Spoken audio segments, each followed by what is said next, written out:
Hello everyone, my name is Amy and on behalf of the Academic Writing Education Center, I welcome you to Reading to Connect. In today's lesson, week 14, we're going to be looking at the topic of quality education. Let's get started. So before we begin today, let's pop a question into our head. What does the word education means to you? If you were to define the word education, what kind of evidences or example would you use to support it? Now, before we begin in today's discussion, let's look at what we are learning today. First, we're going to try to understand and analyze the importance and other supporting details for this particular topic. Next, we're going to try to define what does the word quality education mean. Then we're going to try to reflect our own experiences and integrate that with this particular topic. We're going to try to relate our personal issue in combination with this global issue. We're going to explore the impact of inequality on education. Now, going back to the discussion of what education means to each and one of us, we're first going to be looking at a video clip of children around the world sharing their experiences of what education means to them. Take a moment, watch the video, and we're going to come back and discuss. Let's go. So what are some of the current problems that we're looking at through the video? First, we know that over 265 million children are currently out of school at the moment, and 22% of them are actually of primary school age. Now, an estimate of 617 million children and adolescents around the world lack basic skills in reading and mathematics, which is a very essential part of our daily life. And the main reason that they're deprived of education is due to poverty. In addition, because of their gender, of the conflicts that's happening around in their country or region, because of isolation from society with lack of resources, and as well as from their ethnicity and disability. And hence, children who are attending school lacks the basic reading skills or mathematical skill, and in the past decade, major progress has been made towards increasing access to education at all levels and increasing enrollments in school, particularly for women and girls. Having understood these concepts, then we are looking at, through the analyzing skills that we have built in the past few weeks, who is affected by this lack of education. Primarily, we're looking at 4 particular groups. Number 1, because of gender, women and girls in developed countries are the first group that are most likely affected. Second are those who are vulnerable socially, so the migrants, the refugees, and internationally displaced people, such as what we're seeing on the news now, the Afghans or the Syrians. Then is those who are vulnerable due to their physical appearances or mental disabilities, so those with disabilities. And the last group that are most impacted by this lack of education are those who are in detention, hence they are unable to access these resources. Now we understand that education is a vital part of our lives. And according to the UN, besides fighting for climate change, ending gender inequalities, and other factors, having a quality education is their 4th Sustainable Development Goals, and they are hoping to improve it by 2030. Having a quality education is fundamental and part of our human rights. And so to summarize, education is a fundamental human right. Education is important in promoting gender equality, and education promotes environmentalism and sustainable development. Because when people are able to access quality education, they're able to begin breaking the cycle of poverty as they learn more about how to make a sustainable living, making healthy choices, whether it is their personal, academic, or professional life, and inform themselves and of the communities on the more important issues surrounding them. And having access to education can help girls and women increase their employability as well as improve their quality of life. And so with that in mind, we need to know that education is fundamental in escaping chronic poverty, because with the improvement of education, you are able to improve all aspects of life, in which ensures that you have a better quality of life. The logic is quite clear. So how we can define and conclude what we just discussed? Let's look at United Nations and their definition of what quality education is and how it can help us in our daily lives. The UN defines education and how it liberates the intellects, unlocks the imagination, and is fundamental for self-respect. It is the key to prosperity and opens a world of opportunities, making it possible for each of us to contribute to a progressive, healthy society. Learning benefits every human being and should be available to all. Now that we've finished defining what quality education is and understood why it is important, let's go on to today's first reading. Today's first reading is an excerpt from an academic journal. It talks about diversity and equity, a global education challenge. Take a few minutes, read through the article, and we're going to come back and discuss the main idea, supporting details, and other factors that help us to develop a more critical reading. Happy reading, let's go. Diversity and equity, a global education challenge. Since 1990, the United Nations Education for All (EFA) movement has worked to make quality basic education available to all learners. Reflecting on progresses over the 15 years that followed, a recent global monitoring report points out that, despite movements, there are still 58 million children out of school globally and around 100 million children who do not complete primary education. The report goes on to conclude that inequality in education has increased, with the poorest and most disadvantaged shouldering the heaviest burden. The world's poorest children are 4 times more likely not to go to school than the world's richest children, and are 5 times more likely not to complete primary school. Conflict remained a key barrier, with a high and growing proportion of out-of-school children living in conflict zones. Overall, the poor quality of learning at primary level still has millions of children leaving school without basic skills. Whilst this situation is most acute in the developing world, there are similar concerns in many wealthier countries, as noted by Organization for Economic Cooperation and Development, OECD. Across OECD countries, almost 1 of every 5 students does not reach a basic minimum level of skills to function in today's societies, indicating lack of inclusion. Students from low socioeconomic background are twice as likely to be low performers, implying that personal or social circumstances are obstacles to achieving their educational potential, indicating lack of fairness. In responding to these challenges, there is growing interest internationally in the use of strategy that place an emphasis on the power of market forces to improve educational standards. In particular, a number of national education policies are encouraging schools to become autonomous. For example, in Australia, the independent public schools, the academies in England, charter schools in the USA, the voucher reforms in Chile, concertado schools in Spain, and free schools in Sweden. In New Zealand, partnership schools have been introduced. Alongside this emphasis on school autonomy is a focus on parental choice. This usually takes place within education systems where high-stake testing systems are intended to inform choice, whilst at the same time driving improvement efforts.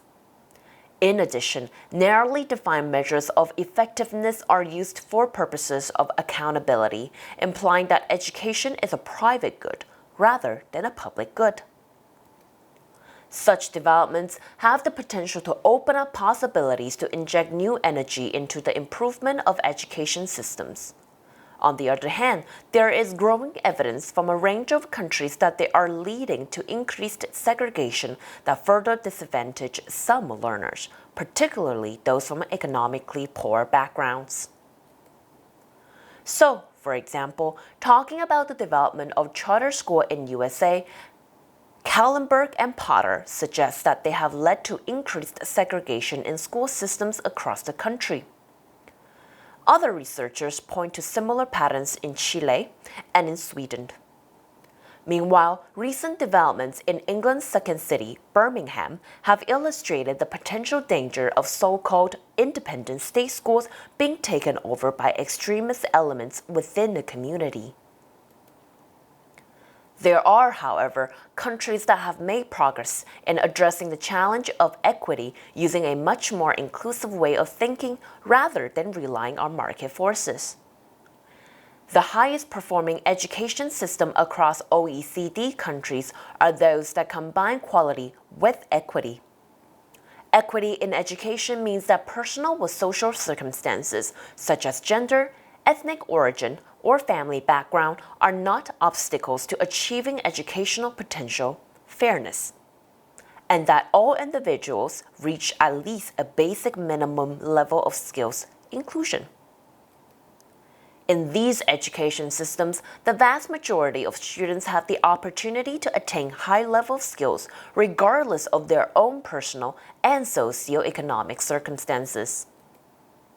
To take an example, in Finland, the country which regularly outperforms most other countries in terms of educational outcomes, success is partly explained by the progress of the lowest performing quintile of students who outperform those in other countries, thus raising the mean score overall on the PISA test, Program for International Student Assessment. This has also involved a much greater emphasis on support for students within mainstream schools, as opposed to in segregated provision. The implication is, therefore, that it is possible for countries to develop education systems that are both excellent and equitable. The challenge for practitioners and policymakers is to find ways of breaking the link between disadvantage and educational failure. Now that you're done reading, let's analyze the outline of this reading. Now, through the reading, we understood that the topic clearly states how global education poses a challenge. What we can see from this diagram starts from the left-hand side. The main topic talks about an increase in inequality in education in both developing and wealthier countries. This is the observation done by the researchers. With that in mind, two different subtopics emerge. Number one is the international trend of school autonomy and how important it is. The other one talks about inclusive education, what it means and why it is important. With both of these subtopics emerge, several supporting details were given. Number one, with international trend of school autonomy, it talks more about what are parental choices made during the process and how high-stakes testing are involved. Furthermore, it also uses how the increased segregation affects education. In terms of inclusive education, they discuss the excellence and equity and using Finland as an example to explain what inclusive education can do in the process of obtaining a quality education. Now, what we're going to be doing next is making inferences from the text. Going back to several weeks ago, we talked about how to infer unfamiliar meaning of words in the text using context. And so what we're going to do is we're going to infer the word autonomous. How has this word been used in the context? What do you think it means? Based on the usage of the word autonomous in the text, what can you infer about the type of school in the example given in the text? So from the text, we can see that it talked about a number of national education policies are encouraging schools to become autonomous. So we know that the word autonomous is an action that has been taken by the several schools that are given in the following text. So they talked about England, Sweden, Chile, New Zealand. Now, based on that, we can infer the meaning of this word as having the freedom of doing something. And so the synonym will be self-governing or independence.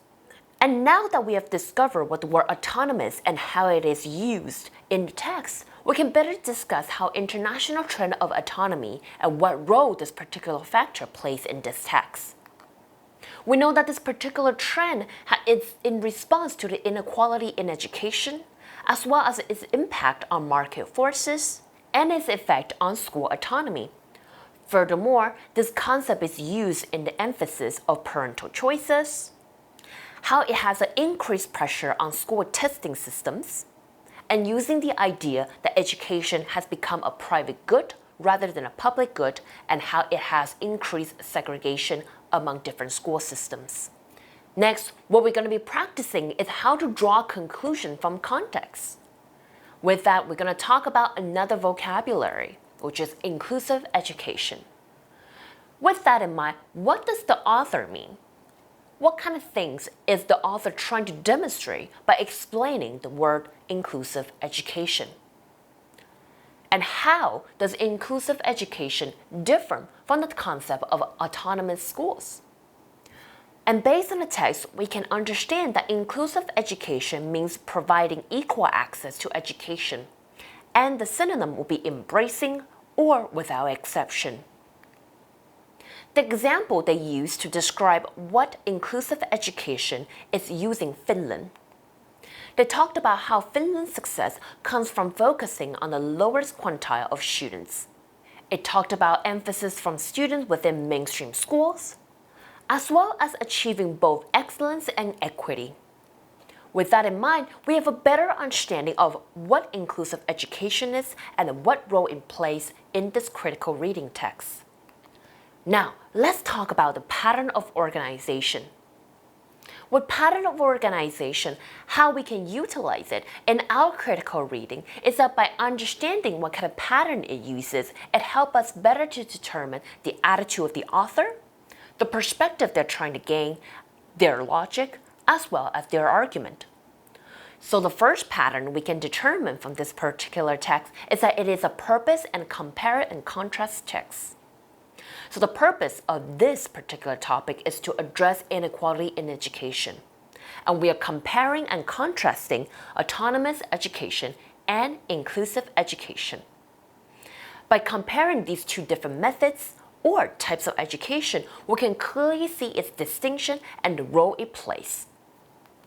Now, the second type of pattern that we can see is that it is a problem and solution text.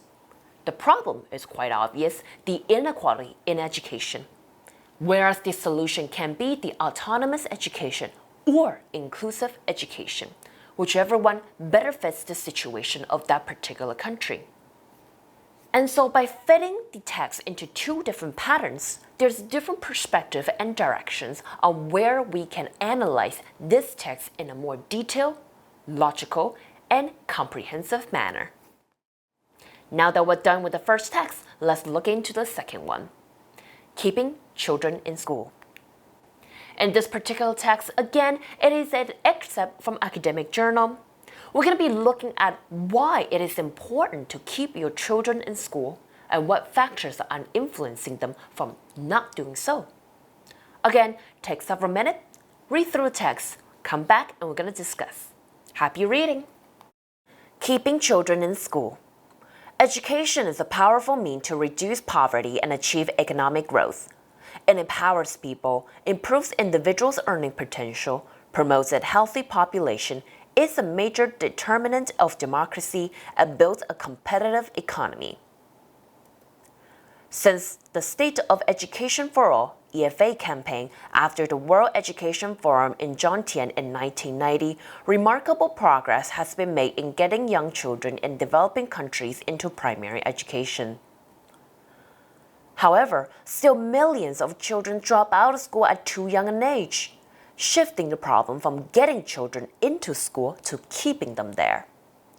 In many countries in South and West Asia and Sub-Saharan Africa, 1 in every 4 children who start school drops out before completion.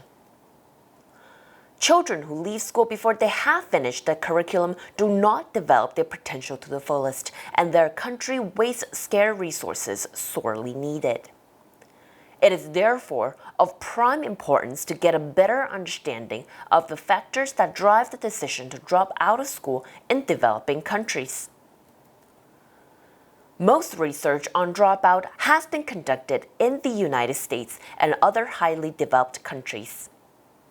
About the situation in less developed countries, much less is known. This is a pity because, as Buchanan and Hannum already noted, improving our understanding of the determinants of educational participation in developing countries might provide us with new insights into the roots of educational stratification beyond what we already know from Western countries.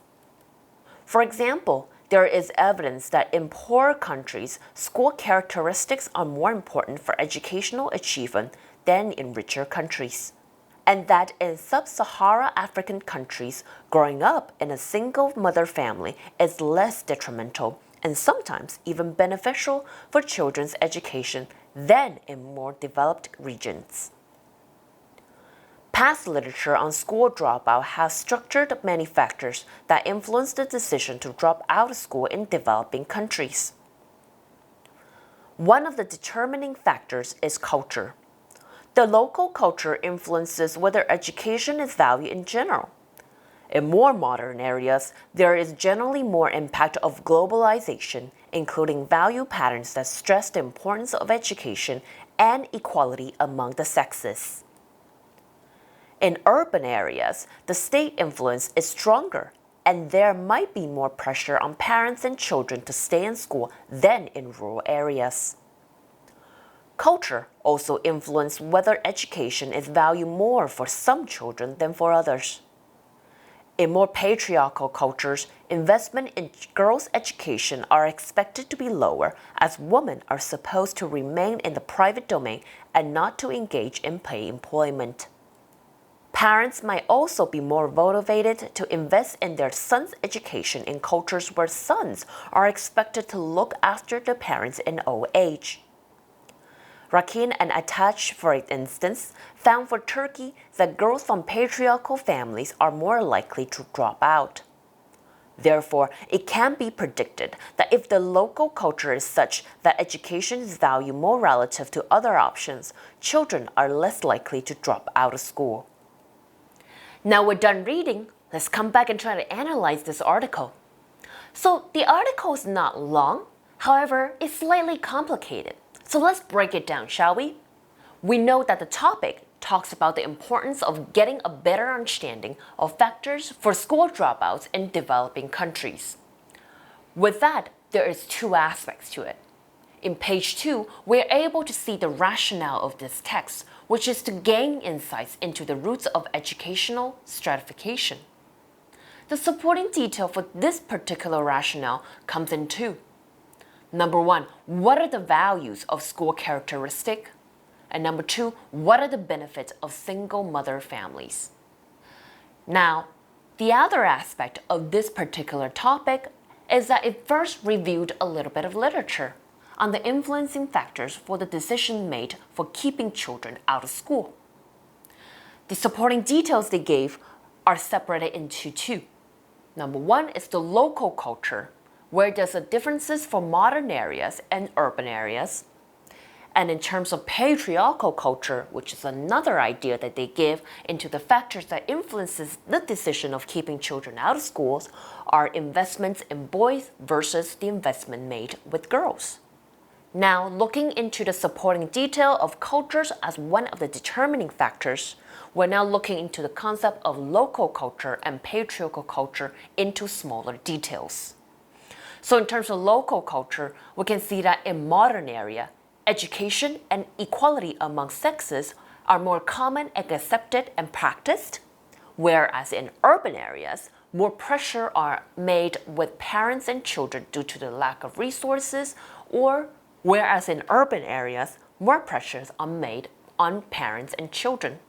On the other side, patriarchal cultures discuss the lower investment in girls' education in comparison to a higher investment in boys.